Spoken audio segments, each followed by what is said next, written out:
चलो बच्चों स्टार्ट करते हैं आज का लेक्चर। हमारे पास जो टॉपिक है वेव्स का, इसमें हम मेजरली कवर करेंगे चैप्टर नंबर 8 को और चैप्टर नंबर 7 को। चैप्टर नंबर 7 के कुछ टॉपिक्स डायरेक्टली मेंशन नहीं भी हैं, लेकिन फिर भी मैं आप सबको वो टॉपिक्स जो हैं, जैसे सिंपल पेंडुलम है, एनर्जी कंजर्वेशन है, क्योंकि सिंपल हार्मोनिक मोशन का कॉन्सेप्ट भी सारा इंटर रिलेटेड है, तो वो सारा कॉन्सेप्ट मैं आपको समझाऊंगा। आज हम बेसिकली स्टार्ट करेंगे कॉन्सेप्ट ऑफ वेव्स के साथ। तो वेव्स में बच्चों हमारे पास कहानी ये है कि एनर्जी को ट्रांसपोर्ट करने के दो तरीके होते हैं। या हम एनर्जी को ऐसे ट्रांसपोर्ट करें एक जगह से दूसरी जगह कि वो एनर्जी मैटर समेत एक जगह से दूसरी जगह ट्रांसपोर्ट हो जाए। जैसे ये एक आर्मी ऑफिसर बुलेट्स फायर कर रहा है, तो बुलेट्स जो इस डायरेक्शन में जा रही हैं वो अपने साथ कोई ना कोई टाइप या फॉर्म ऑफ एनर्जी लेकर जा रही हैं, और खुद बुलेट्स भी साथ ही ट्रेवल करती हुई जा रही। इसे हम कहेंगे कि हमने एनर्जी को ट्रांसपोर्ट किया है with the help of matter. लेकिन यहां पर आपको नजर आ रहा है एक बंदा दूसरे बंदे पे शाउट कर रहा है। शाउट करने में वो सिर्फ दूसरे बंदे को आवाज मुंतकिल कर रहा है, और किसी किस्म का मटेरियल, किसी किस्म का मैटर, कोई गोलियों की बौछार जो है वो नहीं हो रही। ठीक है। तो इस प्रोसेस के जरिए जहां पे आप सिर्फ एनर्जी को आगे प्रोपोगेट कर दें बट कोई मटेरियल मीडियम आगे प्रोपोगेट ना हो, इसको हम कहते हैं कि हमने एनर्जी को ट्रांसपोर्ट किया है with the help of waves. तो waves are those disturbances that transport only energy. Energy के साथ साथ आप मोमेंटम का कॉन्सेप्ट भी यूज कर सकते हैं, and without transporting the matter. एक तो हो गई ये बेसिक डेफिनेशन। एक एक बात वेव की आपको अच्छी तरह क्लियर होगी, बस आपने कनेक्टेड रहना है लेक्चर के साथ। अब आ जाते हैं हम एक मेजर फ्लो चार्ट पर। दुनिया जहान में जितनी भी वेव्स हैं बच्चों, वो या मैकेनिकल हैं या इलेक्ट्रोमैग्नेटिक हैं। मैकेनिकल वो वेव्स जिनको क्या रिक्वायर होता है, मीडियम। इलेक्ट्रोमैग्नेटिक वो जिनको कोई मीडियम रिक्वायर नहीं होता। पहले हम जरा इलेक्ट्रोमैग्नेटिक की कैटेगरी पे आ जाते हैं। इलेक्ट्रोमैग्नेटिक वेव्स जिसको हम सिंपली लाइट भी बोलते हैं। ठीक है। इसमें कुछ मशहूर radiations, gamma rays, X rays, ultraviolet, फिर वो रीजन जिसमें ह्यूमन आई जो है वो चीजों को ऑब्जर्व कर सकती है, उससे फिर आगे इंफ्रारेड, माइक्रो और रेडियो। अब जो विजिबल रीजन है, आप सबको पता है कि विजिबल रीजन जो है वो वॉयलेट से शुरू होता है और रेड पे खत्म होता है। तो आप वॉयलेट के साथ याद रख लें 400 नैनोमीटर वेवलेंथ, और रेड तक ले जाए इसको 700 नैनोमीटर वेवलेंथ तक। ठीक है, ये पहले मॉडर्न फिजिक्स में भी बता चुका हूं मैं। अब बच्चों वॉयलेट यानी 400 से भी मजीद स्मॉल अगर वेवलेंथ हो जाएगी तो वो अल्ट्रा वायलेट, एक्स रेज और गैमा रेज की तरफ जाएगी। और वेवलेंथ अगर 700 नैनोमीटर से भी लॉन्गर हो जाएगी, ठीक है, तो फिर वो जाएगी इंफ्रारेड, माइक्रो और रेडियो वेव की तरफ। और ये तमाम वेव्स वैक्यूम में, मैं फिर बोल रहा हूं वर्ड वैक्यूम में, ये सारी वेव्स वैक्यूम में सेम स्पीड से ट्रेवल करती हैं, that is speed c, and c can be written as f lambda। ठीक है, very famous equation, c is equal to f lambda। They all travel in the vacuum with the same speed. But मैं vacuum क्यों बोल रहा हूं, क्योंकि बच्चों जब ये वेव्स किसी दूसरे मीडियम में एंटर होती हैं तो फिर इनकी स्पीड रिफ्रैक्टिव इंडेक्स टाइम्स कम हो जाती है। ये फॉर्मूला भी आप ध्यान में रखेंगे कि जो स्पीड है वो रिफ्रैक्टिव इंडेक्स टाइम कम हो जाती है। इसको आप यूं भी लिख सकते हैं कि जो वेवलेंथ है वो भी रिफ्रैक्टिव इंडेक्स टाइम जो है वो कम हो जाती है। ये फॉर्मूला भी आपने सब बच्चों ने याद रखना है। और यहाँ पे फिर आप स्नेल्स लॉ याद रख सकते हैं, n1 sine theta 1 is equal to n2 sine theta 2। तो वेव से मुतल्लिक मेजर मेजर जो भी छोटी मोटी बातें हैं ना, मैं सबको थोड़ा थोड़ा टच करता जाऊंगा ताकि हम पूरी तरह अहाता कर लें टॉपिक का, लेकिन हम मेन कोर आइडियाज को जरूर अपने साथ साथ रखेंगे। तो ये स्नेल्स लॉ जहां पे मीडियम चेंज होता है, मीडियम चेंज ना हो तो लेट्स से वैक्यूम में दे all travel with the speed of light, और इन्हें कोई मीडियम रिक्वायर नहीं होता, ये स्पेस में भी ट्रेवल कर सकती हैं। अब उसके बाद जो मैकेनिकल वेव्स हैं उनको मीडियम रिक्वायर होता है। और मैकेनिकल वेव्स की दो टाइप्स होती हैं बच्चों, एक ट्रांसवर्स और एक लॉन्गिट्यूडनल वेव्स। मैं इन पे बहुत तफसील में जाने की बजाय ना आपको सीधी सीधी एनिमेशन दिखाऊंगा ताकि आप सब देख के यकीन कर लें, मान लें कि what are transverse waves and what are longitudinal waves. तो ट्रांसवर्स वेव्स के बारे में आपने ज़हन में रखना है कि कोई भी वेव हो वो मीडियम का इस्तेमाल करती है प्रोपगेट करने के लिए। बिल्कुल ऐसे जैसे आप लोग सांस लेने के लिए हवा का इस्तेमाल कर रहे हैं, तो सांस आप हवा के बगैर नहीं ले सकते, लिहाजा मैकेनिकल वेव भी किसी मीडियम के बगैर प्रोपगेट नहीं कर सकती। लेकिन ये प्रोपगेट कैसे करेगी बच्चों? अगर मीडियम जो कि बेसिकली पार्टिकल से मिलकर बना होता है, वेव जा रही हो इस डायरेक्शन में और ये पार्टिकल ट्रैप मूव कर रहा हो इस डायरेक्शन में अप एंड डाउन, तो यहां पर देखो एंगल कितना बन रहा है, 90 डिग्री। तो अगर एनर्जी और पार्टिकल प्रोपगेशन के दरमियान एंगल 90 डिग्री बन रहा होगा तो that way will be transverse. और फिर यहां पर देखो इस डायग्राम को, इस डायग्राम में ये हमारे पास छोटे छोटे डॉट्स हैं, एनर्जी इस डायरेक्शन में प्रोपगेट कर रही है और ये पार्टिकल्स भी इसी डायरेक्शन में फॉरवर्ड बैकवर्ड ऑसिलेट कर रहे हैं, यानी यहां पर वर्ड पैरेलल इन्वॉल्व हो जाएगा। तो वेव्स लॉन्गिट्यूडनल और ट्रांसवर्स दोनों हो सकती हैं। ट्रांसवर्स के लिए वर्ड परपेंडिकुलर ज़हन में रखना और लॉन्गिट्यूडनल के लिए वर्ड पैरेलल ज़हन में रखना। एक और बड़ी काम की बात बता रहा हूं, ट्रांसवर्स वेव्स जो हैं मैकेनिकली वो सिर्फ सॉलिड्स में सेटअप हो सकती हैं। ट्रांसवर्स वेव्स जो हैं वो सिर्फ और सिर्फ प्रॉपर तरीके से सॉलिड्स में सेटअप होती हैं। अब एक और बात सिर्फ ज़हन में रखनी है, मैंने कहा फ्लूइड्स में पैदा नहीं होती, लेकिन वाटर के सरफेस पे तो ऐसे लहरें बन रही होती।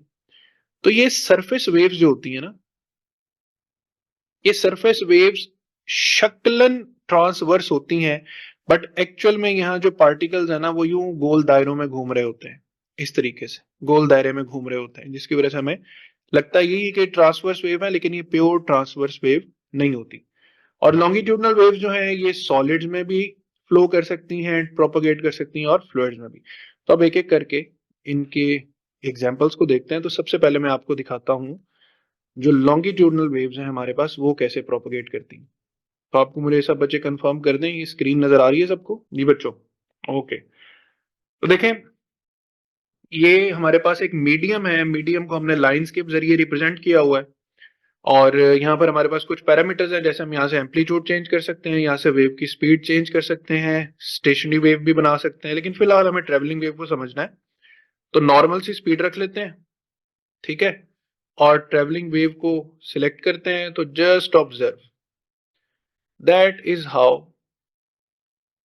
longitudinal waves propagate through the medium। अगर आपने और डीपली समझना हो तो मैं सिर्फ इस रेड लाइन के अक्रॉस देखो कर्सर ला के रख दी।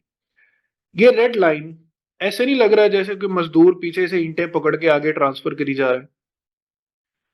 तो जो पीछे से आने वाली एनर्जी है वो इन्हीं मीडियम के पार्टिकल्स के जरिए आगे की डायरेक्शन में फ्लो कर रही है और पार्टिकल्स के मीडियम जैसे रेड लाइन पे ध्यान दो, सिर्फ फॉरवर्ड जा रही है, बैकवर्ड आ रही है, फॉरवर्ड जा रही है, बैकवर्ड आ रही है। ऑल राइट, तो ये कौन सी वेव हो गई? Longitudinal wave. अब आते हैं हम ट्रांसवर्स वेव पर। तो यहाँ पे आपको एक स्ट्रिंग नजर आ रही है और इस स्ट्रिंग में देखो रेड पॉइंट्स भी हैं, ग्रीन पॉइंट्स भी हैं, इस तरह से ये पॉइंट्स पर मुश्तमिल है ये पूरी स्ट्रिंग। यहाँ पर मैं एक पल्स जनरेट करूंगा, पल्स का एम्पलीट्यूड मैक्सिमम कर देते हैं, पल्स विड्थ को थोड़ा सा नॉर्मलाइज कर लेते हैं, टेंशन स्ट्रिंग में मैक्सिमम रखते हैं। तो जैसे ही देखो मैं यहाँ से पल्स जनरेट करूंगा, आपने ऑब्जर्व करना है कि क्या हुआ है।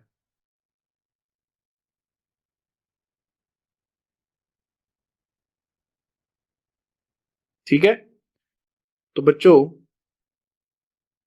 दोबारा से अब इसको ऑसिलेशन पे लगा देते हैं। यहां से हम इसको नो एंड कंडीशन पे ले जाते हैं। लेट्स से दोबारा से इसको सेट करते हैं, पीछे कोई एंड नहीं है, स्लो मोशन में देखते हैं, डैम्पिंग 0 कर देते हैं और ऑसिलेट करवाते हैं इसको। तो देखो, तो इसका जो झूमने वाला सारा मोशन है वो सारा मोशन देखो प्योरली कौन सा मोशन लग रहा है? Perpendicular motion. किसी एक ग्रीन डॉट पे फोकस कर लो, ग्रीन डॉट कहीं आगे नहीं जा रहा, सिर्फ अपनी जगह पर अप एंड डाउन ऑसिलेट कर रहा है, अप एंड डाउन। और वेव जो है वो आंखों को थोड़ा सा, बिल्कुल तकरीबन 20% आंखें खोल के देखो, यानी इसको एज अ होल देखोगे तुम्हें महसूस होगा, नजर आएगा कि वेव तो फॉरवर्ड डायरेक्शन में मूव कर रही। देखो जरा 20% आंखें खोल के देखो, फिर पता लगेगा कि वेव वाकई प्रोपोगेट कर रही है। ऐसे ही है, जरा कंफर्म करो मुझे, शाबाश, ठीक है।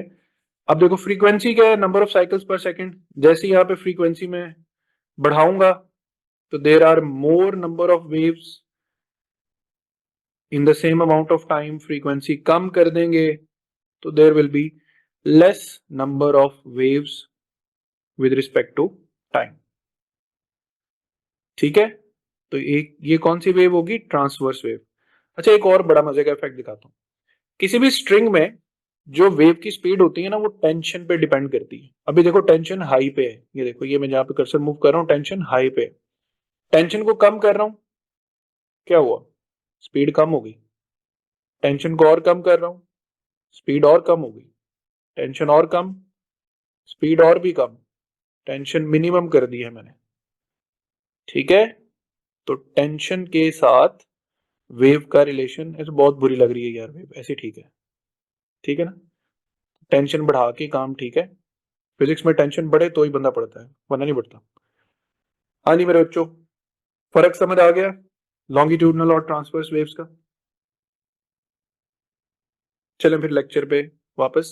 सो बैक टू द लेक्चर, कि हमारे पास होगी ट्रांसवर्स वेव्स और लॉन्गिट्यूडनल वेव्स। और ट्रांसवर्स वेव्स की मिसाल वेव्स इन अ स्ट्रिंग है, अर्थक्वेक वेव्स हैं। लॉन्गिट्यूडनल की एग्जांपल में साउंड एक बहुत बड़ी और मशहूर एग्जांपल है।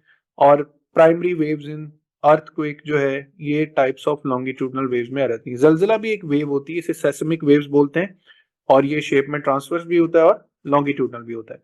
तो ये बच्चों ये पूरा चार्ट है जिसमें आप वेव्स के बारे में पूरी कहानी याद रख सकते हैं। और इलेक्ट्रोमैग्नेटिक वेव पे आ जाए, कि इलेक्ट्रोमैग्नेटिक वेव्स माना के वेव्स हैं, लेकिन कौन सी। तो बच्चों ये होती हैं शक्ल में ट्रांसवर्स होती हैं, शक्लन शक्लन के इलेक्ट्रिक फील्ड जो है वो किस तरीके से ऑसिलेट करती है, प्रोपगेट करती है। और इसको ट्रांसवर्स प्रूफ कौन करता है, एक एक्सपेरिमेंट से साबित होता है कि लाइट एक ट्रांसवर्स वेव है, and that experiment is polarization. यहां से एक जुमला याद रखना है, only transverse waves can be polarized, only transverse waves can be polarized. So अगर लाइट पोलराइज हो जाए तो वो ट्रांसवर्स है, अगर लाइट पोलराइज नहीं होगी तो वो ट्रांसवर्स नहीं होगी। सवाल आता है कौन सी वेव्स पोलराइज नहीं हो सकती, साउंड वेव्स नहीं हो सकती। और कॉम्प्रिहेंसिव कर लें, लॉन्गिट्यूडनल वेव्स पोलराइज नहीं हो सकती, सिर्फ ट्रांसवर्स वेव्स पोलराइज होती। तो यहां से लॉन्गिट्यूडनल और ट्रांसवर्स का कॉन्सेप्ट कवर करने के बाद हम आते हैं वेव्स के कुछ पैरामीटर्स पर। बच्चों वेव जो एक अदद क्रस्ट और एक अदद ट्रफ पर मुश्तमिल होती है, इस क्रस्ट से लेकर अगले क्रस्ट तक का जो फासला है इसको क्या बोलते हैं, लैम्डा वेवलेंथ। ये वेव की इक्विलिब्रियम लाइन है, तो इक्विलिब्रियम लाइन से लेकर वेव के हाइट तक, क्रस्ट की हाइट तक का जो डिस्टेंस है इसको क्या बोलते हैं, एम्पलीट्यूड, ठीक है। इसको पीक बोलते हैं तो इसको वैली बोलते हैं, ठीक है। पीक्स एंड वैलीज, पहाड़ और वादी, इस तरीके से भी बोला जाता है, और इसको कॉमन जबान में ट्रफ भी बोलते हैं। तो क्रस्ट और ट्रफ, इस पॉइंट से लेकर इस पॉइंट तक का डिस्टेंस भी हम कह सकते हैं कि ये सारा डिस्टेंस क्या है, लैम्डा वेवलेंथ। अगर किसी वेव की फ्रीक्वेंसी ज्यादा होगी तो उसके ये क्रस्ट और ट्रफ्स बहुत करीब करीब होंगे। अगर किसी वेव की फ्रीक्वेंसी कम होगी तो उसके ये क्रस्ट और ट्रफ बहुत दूर दूर होंगे। वेव चाहे मैकेनिकल हो, वेव चाहे ट्रांसवर्स हो, लॉन्गिट्यूडनल हो, इक्वेशन ऑफ स्पीड यही फॉलो करती है, v is equal to F lambda, that speed is equal to frequency times wavelength. So point of maximum amplitude crest, and point of lowest ये negative maximum जो है उसको हम बोलते हैं ट्रफ। अच्छा जी, अब यहाँ पे कुछ फिल इन द ब्लैंक्स पे आते हैं इस स्प्रिंग में जो वेव इस टाइम प्रोपोगेट करती हुई शो की गई है that is a longitudinal wave, और यहां पर transverse wave. Particles of the medium vibrate parallel, और यहां पे particles of the medium vibrate perpendicular. ये अगर लॉन्गिट्यूडनल वेव है तो it can set up in both solids and fluids, and transverse waves can only set up in solids. ठीक है, मैं बोल रहा हूं साथ में पूरे अल्फाज नहीं लिख रहा, जस्ट सेविंग द टाइम। आपको जो फाइल दूंगा उसमें सब कुछ लिखा होगा। Speed equation v is equal to F lambda, यहां भी speed equation v is equal to F lambda. Example waves in a string, नहीं, वेव्स इन अ स्ट्रिंग नहीं, आप वेव्स इन अ स्प्रिंग लिख सकते हैं, या आप साउंड वेव्स की एग्जाम्पल लिख सकते हैं। और यहां पर आप स्ट्रिंग लिख सकते हैं, गिटार स्ट्रिंग लिख सकते हैं, या सिंपल स्ट्रिंग लिख सकते हैं। उसमें जो वेव्स हैं वो हमारे पास ट्रांसवर्स वेव्स हैं। अच्छा जी, what can be deduced about the wave that can be polarized? Only transverse waves can be polarized. Which of the following phenomena is associated with transverse waves but not with the longitudinal waves? That is only polarization. ये सिर्फ transverse wave में होता है। Which of the following observation shows that sound waves are longitudinal? Sound waves longitudinal हैं, इसका क्या सबूत है? सबूत फिर वही, ये तीनों क्वेश्चन पोलराइजेशन को क्लियर करते हैं कि sound waves can not be polarized. Which statement is true for transverse waves? They can be polarized. तो यूं समझ लें कि इन चंद सवालों के जरिए मैंने आपको पोलराइजेशन का कॉन्सेप्ट जो है वो क्लियर कर दिया। अब इससे आगे बच्चों, ये v is equal to f lambda से रिलेटेड कुछ प्रॉब्लम्स हैं। जैसे यहां पर देखो, साउंड वेव स्पीड दी हुई है, वेवलेंथ दी हुई है, फ्रीक्वेंसी फाइंड करनी है। फाइंड आपने खुद करनी है, मैं आपको जस्ट एक मोटिवेशन दे देता हूं। यहाँ पे फ्रीक्वेंसी गिवन है, टाइम पीरियड फाइंड करना है, क्या मुश्किल है, फ्रीक्वेंसी 1/t होता है, फाइंड कर लेंगे आप लोग। फिर उसके बाद देखो, फ्रीक्वेंसी गिवन है, वेवलेंथ गिवन है, स्पीड फाइंड करनी है, v is equal to f lambda. Next 80 times in 1 minute, तो फ्रीक्वेंसी कितनी होगी हमारे पास? 80 टाइम्स इन 1 मिनट, तो 80 by 60, what will be the frequency of this heart beat? इसको भी उसी तरह फ्रीक्वेंसी जो है वो 1 ओवर टाइम पीरियड से आपने फाइंड करनी। उसके बाद sound waves as a frequency of, ये फ्रीक्वेंसी हो गई, ये वेवलेंथ हो गई। अब distance travelled by sound in 2 second in kilometres, ठीक है, तो s is equal to v t से डिस्टेंस फाइंड करोगे ना, लेकिन पहले v तो एफ लेमडा से फाइंड करोगे। तो इस तरह के छोटे छोटे ये काफी सवाल हैं, जिन सवालों को बच्चों आपने पढ़ना और सॉल्व करना है। मैं अब बढ़ता हूं आगे मजीद इस चीज पर। कहते हैं कि एक इलेक्ट्रोमैग्नेटिक वेव है जिसकी फ्रीक्वेंसी एफ है और वेवलेंथ लैम्डा है, वो सी स्पीड से ट्रेवल करती है vacuum. What is the wavelength and speed of an electromagnetic wave with frequency f by 2? तो c is equal to f lambda है ना, c तो एक यूनिवर्सल कांस्टेंट है वैक्यूम में। तो अगर ऐसा हो गया है कि फ्रीक्वेंसी पहले से हाफ हो गई है तो यकीनन वेवलेंथ पहले से डबल हो जाएगी, but the speed will remain same. तो हमारे पास जो सी ऑप्शन है वो राइट ऑप्शन आ जाएगा। फिर एक बड़ा मशहूर सवाल है कि if a wave changes it's medium dash remains constant. Do remember बच्चों कि जब भी कोई वेव मीडियम चेंज करती है तो उसकी फ्रीक्वेंसी में कोई फर्क नहीं पड़ता, यानी v is equal to f lambda में जो स्पीड है वो डायरेक्टली रिलेटेड टू वेवलेंथ होती है and frequency remains constant. Frequency remains constant, तो अगर किसी मीडियम में स्पीड कम हुई, याद रखना वेवलेंथ भी कम हो जाएगी, स्पीड ज्यादा हुई तो वेवलेंथ भी, स्पीड ज्यादा हुई तो वेवलेंथ भी ज्यादा हो जाएगी। यहां पर मैं एक सिंपल सा इफेक्ट बताता हूं, बड़ा इंपॉर्टेंट कॉन्सेप्ट है। फॉर एग्जाम्पल, ये हमारे पास एयर है और ये वाटर है, इसी तरह एयर और वाटर। बड़ा इंपॉर्टेंट इफेक्ट बताने लगा हूं, गौर से सुनना। एक तरफ मैं डील करने लगा हूं इलेक्ट्रोमैग्नेटिक वेव्स को यानी लाइट को, एक तरफ मैं डील करने लगा हूं साउंड वेव्स को।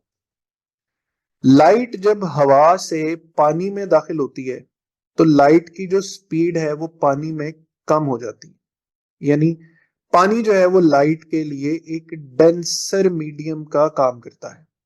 पानी लाइट के लिए एक डेंसर मीडियम का काम करता है और स्पीड कम किस तरीके से होती है, v is equal to c by n equation से। लेकिन साउंड के बारे में तो आप लोगों ने फॉर्मूला पढ़ा हुआ है ना, v is equal to under root gamma p over density, या यूं कह लो speed is equal to elasticity over density. अब वाटर की इलास्टिसिटी एयर से ज्यादा है, तो जब साउंड वेव हवा से पानी में दाखिल होती है तो जो साउंड की स्पीड है वो पहले से बढ़ जाती है। इसका मतलब है जो वाटर है वो साउंड के लिए काम कर रहा है एक रेयर मीडियम की तरह, और लाइट के लिए काम कर रहा है एक डेंसर मीडियम की तरह। ठीक है, तो इस तरह से बहुत क्लियर डिफरेंसेस हैं between the electromagnetic waves and the sound waves. ये बात मुझे जरा कंफर्म कर दो, सब बच्चे समझ आई सबको? ठीक है, बस इस इफेक्ट को ध्यान में रखना है कि लाइट जब मीडियम चेंज करती है वो डेंसर मीडियम में जाएगी तो स्पीड कम होगी, और साउंड जब मीडियम चेंज करता है, साउंड अगर वाटर में गया है तो वाटर में साउंड की स्पीड ज्यादा होती है। चैप्टर नंबर 8 में ही स्पीड ऑफ साउंड में ये टेबल में लिखा हुआ। तो इस इफेक्ट को ध्यान में रखते हुए अब आपने ये वाला क्वेश्चन जो है इसको, ये फॉर्मूला लिखा हुआ, ठीक है, ये क्वेश्चन पढ़ना है और इसको सॉल्व करके इसका आंसर निकालना है। तो ये पैरामीटर्स हो गए, वेवलेंथ मैंने एक्सप्लेन कर दिया, एम्पलीट्यूड, फ्रीक्वेंसी, स्पीड, ये सारे पैरामीटर्स देने के बाद देखो अब what is an amplitude? The distance of wave move in 1 second, no. Distance waves move in 1 minute, no. Maximum distance moved by medium particles on either side of mean position. ये कुछ दिल को लगने वाली डेफिनेशन लग रही है। Distance equal to one wavelength, no. तो only C is the right option that can be described as the amplitude. चलिए आगे बढ़ते जा रहे हैं। The maximum displacement of a particle in vibratory motion is known as, again, amplitude. The maximum distance that a particle moves away from its rest position is called, again, amplitude. अच्छा, अब amplitude जो होता है ना उससे एक बड़ी मजे की चीज रिलेट करती है, that is known as the intensity of a wave. जो इंटेंसिटी ऑफ अ वेव है ये डायरेक्टली प्रोपोर्शनल होती है स्क्वायर ऑफ एम्पलीट्यूड के, और जो एम्पलीट्यूड ऑफ द वेव होता है वो डायरेक्टली प्रोपोर्शनल होता है इंटेंसिटी ऑफ द वेव के। और एक और फॉर्मूला भी होता है इंटेंसिटी का, पावर पर यूनिट एरिया। तो ये दोनों फॉर्मूला ध्यान में रखना, intensity is power per unit area and intensity is directly proportional to the square of the amplitude. यहां पर जो ए है वो एम्पलीट्यूड को शो कर रहा है, यहां पर जो ए है वो एरिया को शो कर रहा है। ये दोनों फॉर्मूला ध्यान में रखना। So intensity is directly proportional to square of amplitude.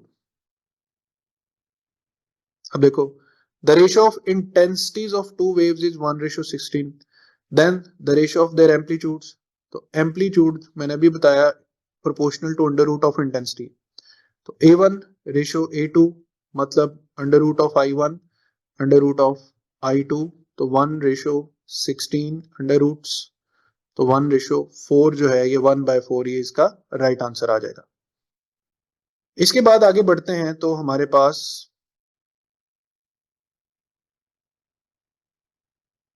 यहां पर एक क्वेश्चन है, a particular wave has a displacement time graph as shown. A second wave of the same type with twice the intensity and half the frequency, its displacement time graph would represent as। अच्छा, ये हमारे पास ना main जो है वो wave है। अब उसने सबसे पहली बात इस पे हम ध्यान देते हैं, twice the intensity and half the frequency. Frequency से हाफ होने का मतलब ये है कि इस पूरे चार्ट के अंदर सिर्फ एक ही वेव जो है वो अपीयर हो, तो हम कहेंगे फ्रीक्वेंसी हाफ हो गई। अब ऐसा इन दो कर्व्स में हो रहा है, इसका मतलब है फ्रीक्वेंसी की मदद से हमने ये दोनों आंसर्स कर दिए एलिमिनेट। फ्रीक्वेंसी हाफ की है, फ्रीक्वेंसी डबल नहीं की। अच्छा जी, अब इनमें से हमने राइट आंसर चुनना है। वो कहते हैं जी इंटेंसिटी डबल हो, इंटेंसिटी डबल हो। अब जरा ध्यान से सुनना बच्चों, इंटेंसिटी जो है वो प्रोपोर्शनल टू एम्पलीट्यूड स्क्वायर है। अब जो I2 बाय I1 है, इसका मतलब है A2 बाय A1 का स्क्वायर। सेकेंड इंटेंसिटी पहले से डबल हो, 2I1 divided by I is equal to A2 by A1 whole squared. I1 से I1 बच्चों हो जाएगा कैंसिल। इससे आगे चलते हैं। अब यहां पर हमारे पास 2 is equal to A2 by A1 का स्क्वायर आ रहा है। स्क्वायर खत्म करें तो A2 बाय A1 आ रहा है अंडर रूट 2 के बराबर, और A2 जो है वो अंडर रूट 2 ऑफ A1 के बराबर आएगा। ठीक है, अब मैं मजीद कहानी गौर से समझाता हूं। देखो, यहां पर जो वेव का एम्पलीट्यूड है वो अगर 1 पर है तो यहां पर वो 2 पे चला गया, लेकिन आंसर तो कह रहा है कि एम्पलीट्यूड को 2 पे नहीं जाना चाहिए, अंडर रूट 2 पे जाना चाहिए। तो अंडर रूट 2 जो है वो 2 से नीचे होगा और 1 से ऊपर होगा, तो हमारे पास बच्चों जो बी होगा वो हमारा एक्यूरेट राइट आंसर होगा। बात समझ आई सबको?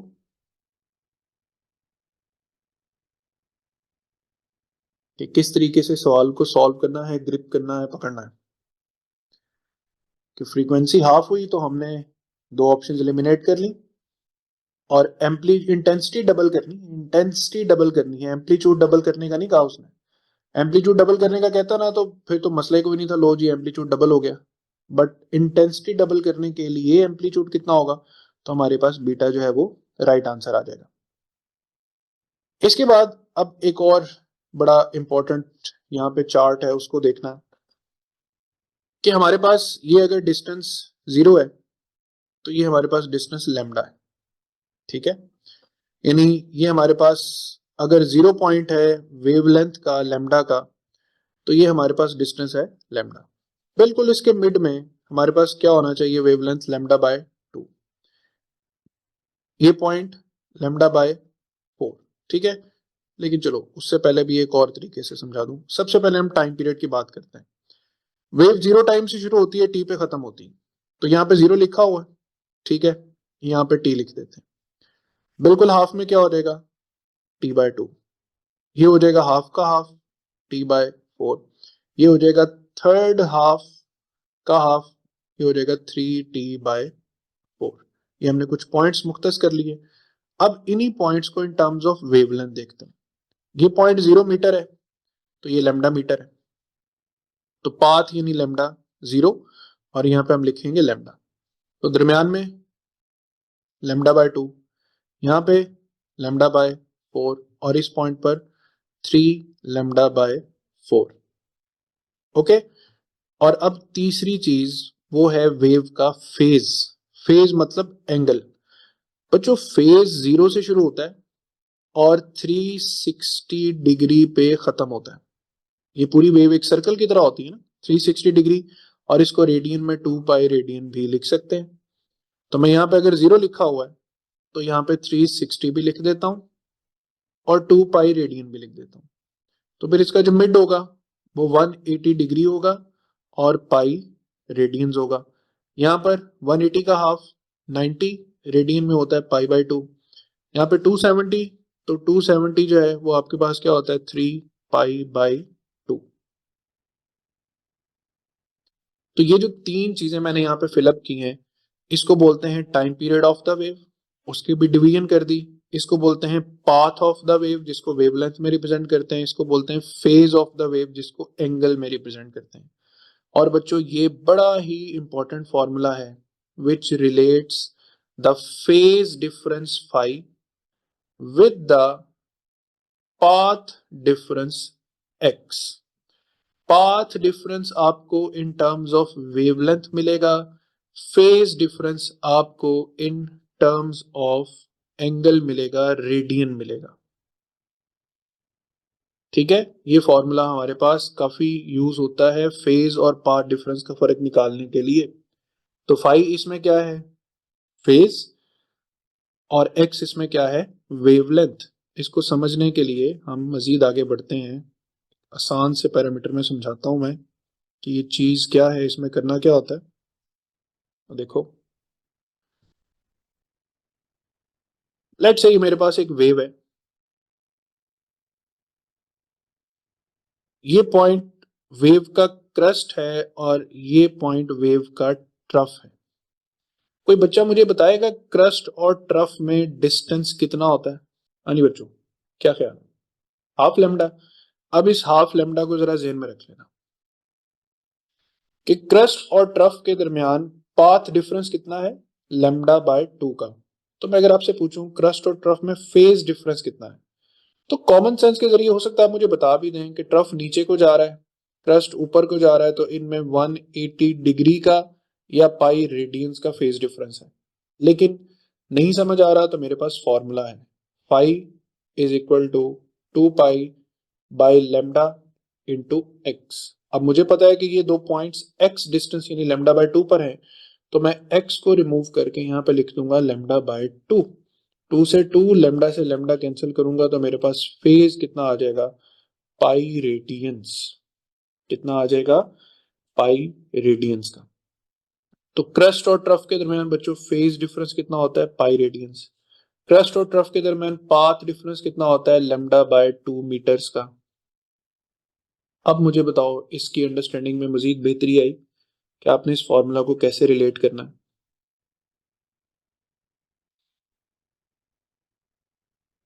ठीक है, और एक और चीज, phi is equal to 2 pi by lambda is equal to x में अगर ऐसा हो गया कि लेमडा डायरेक्ट ना दिया हुआ, आपको एक अदद फ्रीक्वेंसी दे दी जाए और एक अदद स्पीड दे दी जाए, ठीक है, तो फिर लेमडा फाइंड करना पड़ेगा ना। कैसे? Lambda is equal to v by f से। तो lambda is equal to v by f से जब आप इसको सॉल्व करोगे तो ये लेमडा यहाँ पे आके आप रिप्लेस करोगे, फिर क्वेश्चन को आगे सॉल्व करोगे। फॉर एग्जाम्पल ये हमारे पास एक क्वेश्चन है कि 2 points in a travelling wave are 0.2 metre apart. तो ये उसने हमें x दे दिया 0.2 metre, frequency 400 hertz, speed 320 metre per second, और पूछा है फेज डिफरेंस। तो फेज डिफरेंस मुझे तो पता है कि formula 2 pi by lambda into x होता है। तो phi is equal to 2 pi by, अब lambda is equal to v over f, 320, 400 ऊपर चला जाएगा, और x कितना है? 0.2, जिसको हम 2 बाई 10 भी लिख सकते हैं। तो एक जीरो से एक जीरो कट हो गया, 8 4 जा 32, 8 5 जा 40, 2 5 जा 10 हो गया, 5 से 5 भी कैंसिल हो गया, 2 2 जा 4, तो ये कट कटा के हमारे पास जी पाई बाई 2 रेडियंस आंसर बन रहा है। तो बीटा हमारे पास राइट आंसर। हाँ जी, समझ आया सवाल सब बच्चों को? चलें, दैट्स गुड। इसी तरह एक और क्वेश्चन है, वो भी आपने सॉल्व करना है। फर्दर सेम इसी तरह टाइम पीरियड फ्रीक्वेंसी के क्वेश्चंस हैं। यहाँ पे हमारे पास क्वेश्चन आ रहा है कि आपके पास इस वेव में, ये जो वेव यहाँ से स्टार्ट होके इस तरीके से आगे मूव करती हुई जा रही है, इस वेव के कौन से पॉइंट्स ऐसे हैं जो इन फेज पॉइंट्स हैं? ठीक है, तो इन स्टार्टिंग यहाँ से स्टार्टिंग हो रही है और वेव की यहाँ से भी स्टार्टिंग हो रही है। स्टार्टिंग के फौरन बाद पॉइंट ए है, स्टार्टिंग के फौरन बाद पॉइंट जी है। ठीक है, तो पॉइंट ए और जी ये दोनों तो मेरे सामने इन फेज हैं। पॉइंट सी के रिलेटिवली यहां पर आकर जो पॉइंट आएगा ना वो उसके साथ इन फेज होगा। ठीक है, पॉइंट ई के साथ कौन इन फेज होगा? यहां से आगे नेक्स्ट जो पॉइंट यहां पर आएगा वो इसके साथ इन फेज होगा। पॉइंट बी के साथ कौन इन फेज होगा? यहां पर अगर कोई पॉइंट कंसीडर किया जाएगा तो वो इन फेज पॉइंट होगा। तो यहाँ पे हमारे पास डेल्टा जो है वो राइट आंसर है। और फिर बच्चों उसके बाद एक इंपॉर्टेंट स्टोरी कि वेव दो एंड से फिक्स हो सकती है, एक को हम कहते हैं फ्री एंड, एक को हम बोलते हैं फिक्स्ड एंड। फिलहाल इसको यहाँ पे याद रख लेना है, ठीक है, कि अगर वेव किसी रेयर बाउंड्री से या दूसरे लफ्जों में फ्री बाउंड्री से रिफ्लेक्ट होगी वापस, तो क्रस्ट बनकर ही आएगी और क्रस्ट बनकर ही वापस जाएगी। ठीक है, मैं लेक्चर में इसकी एनिमेशन ऐड कर दूंगा साथ कि जो वेव रिफ्लेक्शन है वो किस तरह काम करती है। आपने सिर्फ याद रखना है कि रेयर और फ्री मीडियम जिसे कहते हैं वहां से वेव रिफ्लेक्ट होगी तो वो इन फेज रिफ्लेक्ट होगी, क्रस्ट बन के आएगी, क्रस्ट बन के ही वापस जाएगी। लेकिन अगर कोई बाउंड्री फिक्स बाउंड्री है जिसके मीडियम को वेव मूव नहीं कर सकती पार्टिकल्स को, या उसको डेंसर बाउंड्री कहते हैं, ठीक है, तो फिक्स बाउंड्री और डेंसर बाउंड्री की तरफ अगर वेव एज अ क्रस्ट आती है तो वापस वो एज अ ट्रफ मूव करते हुए जाएगी, यानी उसका फेज चेंज हो जाएगा by how many degrees, 180 degrees. ठीक है,